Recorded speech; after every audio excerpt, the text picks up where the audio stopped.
নমস্কার বন্ধুরা, আমি আবার হাজির হয়ে গেছি আর একটি নতুন রেসিপি নিয়ে। বন্ধুরা, বাঁধাকপি আমরা কিন্তু অনেক রকমেরই খাই। সেই বাঁধাকপিতে আজকে আমি বানাবো বাঁধাকপির পকোড়া।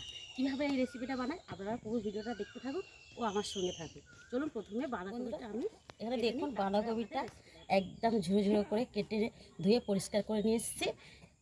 রান্নাঘরেও চলে এসেছি। এবার উনানটাকে আমি ধরিয়ে নেব। দেখি উনানটা আমি জেলে নিয়েছি। উনানের মধ্যে এবার কড়াটা বসিয়ে দেবো। কড়াটা এবার একটু গরম হতে দেব। দেখুন কড়াটা আমার গরম হয়ে গেছে। কড়ার মধ্যে দেবো সাদা তেল, দু চামচের মতন সাদা তেল দিলাম। ওই তেলের মধ্যে দেবো দুটো শুকনো লঙ্কা আর দেবো 5 ফোড়ন 1 চামচের মতন। এদিকে দেখুন বন্ধুরা, এখানে একটা থেতো করার জন্য আমি এখানটায় কিছুটা আদা আর কাঁচা লঙ্কা নিচে একটু থেঁতে নেব হামানদিস্তা দিয়ে। দেখুন 5 ফোড়ন আর শুকনো লঙ্কা ভাজা হয়ে গিয়েছে। এবারে এই আদা আর কাঁচা লঙ্কা থেঁতোটা দিয়ে দিলাম তেলের মধ্যে, আর একটু ভেজে নেব। দেখুন আদা আর কাঁচা লঙ্কাটা ভাজা হয়ে গেছে। এবারে কেটে রাখা বাঁধাকপিগুলো দিয়ে দেবো। এই বাঁধাকপির মধ্যে দেবো স্বাদ মতন লবণ। এবার একটু নেড়ে ছেড়ে দেবো। এবার নেড়ে ছেড়ে 5 মিনিটের জন্য ঢাকা দিয়ে রাখবো। দেখুন আমি নেড়ে ছেড়ে বাঁধাকপিটা ভালো করে ভাজিয়ে নিয়েছি। দেখুন আর এর মধ্যে কিছু মশলা দেব। 1/2 চামচের মতো হলুদ গুঁড়া, 1/2 চামচের মতো কাশ্মীরি লঙ্কা গুঁড়া, জিরা গুঁড়া 1/2 চামচ, ধনিয়া গুঁড়া আর এখানে এই মৌরি গুঁড়া দিলাম। এই ভাজাগুলো কিন্তু সব মশলাগুলো আমি ভেজে তৈরি করে রেখে দিয়েছি। আমাদের রান্নাতে লাগাই আমরা, এগুলোই দিলাম কিন্তু। এবার আমি ভালো করে কষে নেব। দেখুন সবজিগুলো মশলা দিয়ে আমার কষা হয়ে গেছে। এবার এখানে কিছুটা আলু আগে থেকে আমি সিদ্ধ করে ম্যাশ করে রেখে দিয়েছি। এবার এই আলু সিদ্ধটা দিয়ে দেবো। দিয়ে আবার আমি বাঁধাকপির সাথে ভালো করে কষে নেব।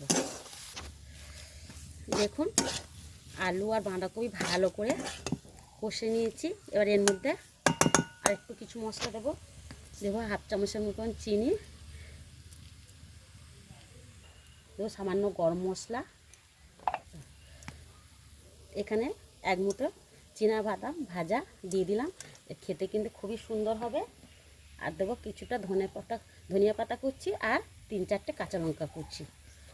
আর সবশেষে দেবো আলুর যে দিয়েছিলাম সেই আলুর পরিমাণ মতন লবণ দিয়ে দিলাম। আমি বাঁধাকপির পরিমাণ মতন লবণ দিয়েছি। দিয়ে সব কটা উপকরণ এবার একসাথে মাখিয়ে নেব। দেখুন কষে নিচ্ছি।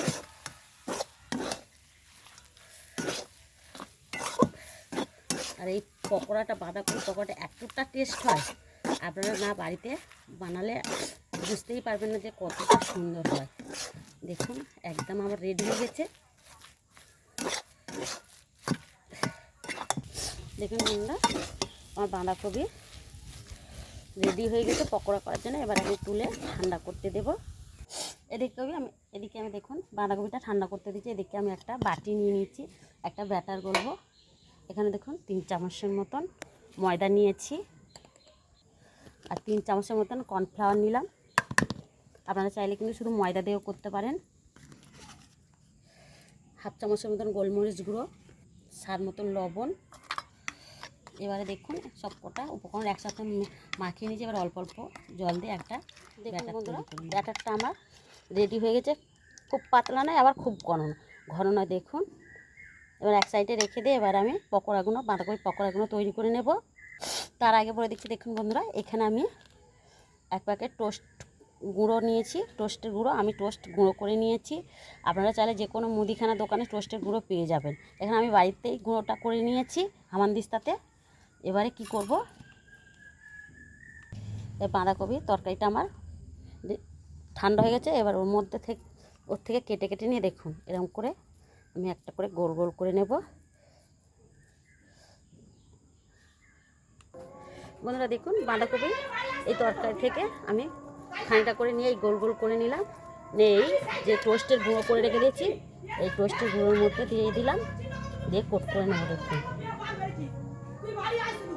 ভোর সন্ধ্যেবেলা দেখুন এই কোট করে নিয়েছি। এবারে এই যে ব্যাটারটা গুলে রেখেছি এই ব্যাটারের মধ্যে দিয়ে দিলাম, দিয়ে আবার এই তুলে নিয়ে আবার টোস্টের গুঁড়োর মধ্যে দিয়ে দিলাম, দিয়ে আবার আমি কোট করে নিলাম। এবার আমি এক সাইডে এবার রেখে দেবো, দিয়ে সবকটা এর একইভাবে আমি রেডি করে নেব। দেখুন বন্ধুরা আমি এক কোট করে নিয়েছি, নিয়ে আবার এই গোলার মধ্যে দিয়ে দিলাম, দিয়ে আবার এই টোস্ট গুঁড়োর মধ্যে দিয়ে দিলাম।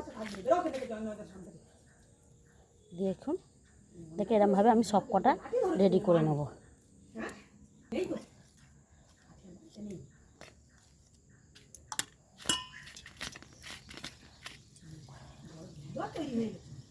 দেখুন সবকটা আমার রেডি হয়ে গেছে, এবার আমি ভেজে নেব।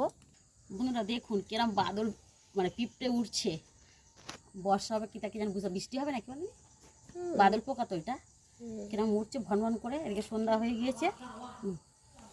বন্ধুরা দেখুন এদিকে আমি তেল বসিয়ে দিয়েছি, তেলটা গরম হয়ে গেছে। এই তেলের মধ্যে আমি সবকটা পকোড়া ছেড়ে দিচ্ছি। দেখুন দেখুন একটু আমি এরকম এখন নাড়াচাড়া করলে কিন্তু ভেঙে যাবে। দেখে নিন, দেখুন কতটা সুন্দর হয়েছে। এবার আমি উল্টে দেবো। দেখুন উল্টে আর উল্টে পাল্টে এরকম করে একটু ভেজে নেবো। দেখে নিন আর কত বড় বড় হয়ে, দেখুন এগুলো আমার ভাজা হয়ে গেছে। পকোড়াটা কতটা সুন্দর হয়েছে দেখে নিন। এটা কিন্তু খুব মানে তাড়াতাড়ি 2-3 মিনিটের মধ্যেই ভাজা হয়ে যায়। শুধু রেডি করে নিতে পারলে এরকম করে আপনারা কিন্তু রেডি করে রেখে দিতে পারেন ফ্রিজে, নর্মাল ফ্রিজেতে টুকটুক করে বার করে কিন্তু আপনারা ভেজে ভেজে এরকম পকোড়া করে খেতে পারেন। আর এই স্বাদটা যদি এত সুন্দর হয় আপনারা না বানালে বুঝতে পারবেন না। আমি এবার সবকটা তুলে নেব। আওয়াজটা শুনলে দেখুন, দেখছেন আরেকবার ভেজে নেব। দেখুন আমার সবকটা রেডি হয়ে গেছে আর কতটা সুন্দর হয়েছে।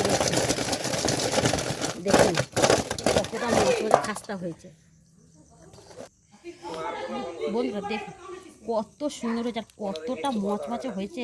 আপনারা দেখুন ওপরটা একদম খাস্তার, ভিতরটা দেখুন, দেখে নিন। এরকম করে একবার আপনারা বাড়িতে বানিয়ে দেখবেন কতটা টেস্ট। বাচ্চা থেকে বড়রা খুব ভালোবেসে কিন্তু খাবেন। যারা বাঁধাকপি খেতে খেতে বোর হয়ে যাচ্ছেন তারা কিন্তু একবার হলে এরকম বাঁধাকপি পকোড়াটা বানিয়ে দেখবে, খুবই ভালোবেসে। এটা কিন্তু চা বা কফির সাথে বিকালবেলা টিফিনে খুবই ভালো লাগবে। আর এমনিতে সসের সাথে বাচ্চারা খুব পছন্দ করেই খাবে।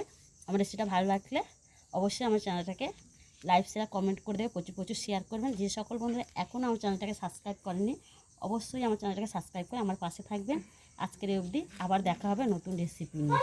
ভালো থাকবেন, সুস্থ থাকবেন। দেখুন বাঁধাকপি আর কিছু ঘরোয়া মশলা দিয়ে যদি এরকম মুচমুচে খাস্তা পকোড়া বানানো যায়, তার সাথে সন্ধ্যাবেলা চা বা কফি ও সস দিয়ে বানানো যায়, বাচ্চা থেকে বড়রা কিন্তু খুব ভালোবাসেই খাবেন। যেসব বন্ধুরা বাঁধাকপি খেতে পছন্দ করে না তারা কিন্তু একবার হলো এরকম বাঁধাকপি পকোড়াটা বানাবে। আর এই রেসিপিটা আমি কীভাবে বানিয়েছি পুরো ভিডিওটা আপনারা দেখতে থাকুন, আশা করি আপনাদের ভালো লাগবে। চলুন রেসিপিটা শুরু করা যাক।